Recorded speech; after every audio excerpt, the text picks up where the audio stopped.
All right, this is the review video for quiz number 4. Of course, that we will take tomorrow. It was supposed to be last week, but we put it off for 1 week, so hopefully you've had time to study for it. This deals with what we have covered so far from the Sixth Commandment. And we mentioned, of course, the Sixth Commandment deals with thou shalt not kill.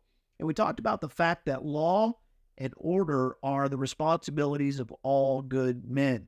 And it's important that we stand up for law and that we keep order. And we mentioned that Christians, this commandment tells us that as Christians, we ought to support a culture of life. And that would include standing up for life. That would include staying away from things that have a culture of death to it. We mentioned several things about the death penalty. And we mentioned the fact that there's 18 different crimes that one could commit in the Bible that would warrant the death penalty. We also talked about the fact that the Sixth Commandment is the basis where government kind of comes from. Of course, you could put that along with the first civil ordinance, and that being capital punishment. We mentioned the fact that the government is designed to be a terror to evil, and they are the minister of God executing wrath upon evil, and that is the job of the government. We talked quite a bit about law, and especially the law dealing with slavery. We made this statement, I think a very important statement. The law is humane, but it's also unsentimental.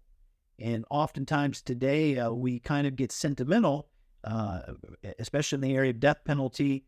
This person committed a crime, but we feel bad. We want to let him off the hook. And in the Bible, the law is humane, but it's also very unsentimental, a very important thing. We talked about military service.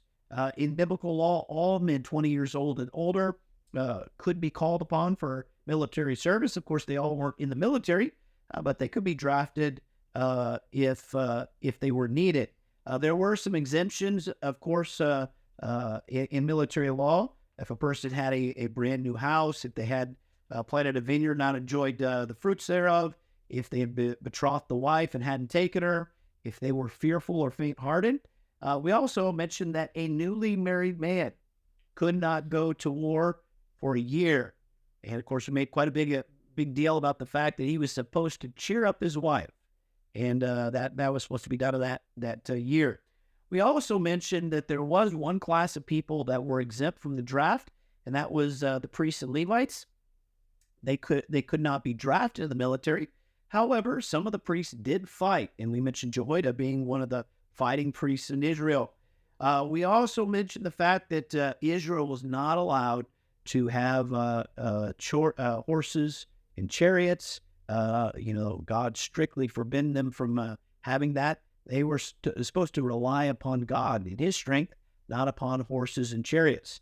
And we did talk a little bit about how King Solomon kind of broke that law. Of course, he had 40,000 stalls of horses, and we talked about the fact that those stalls were 10 stall stalls that made up 4,000 total groupings of stalls.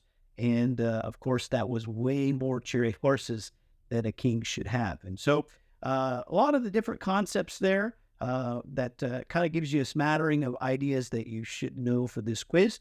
And so I hope you do well on this quiz. God bless.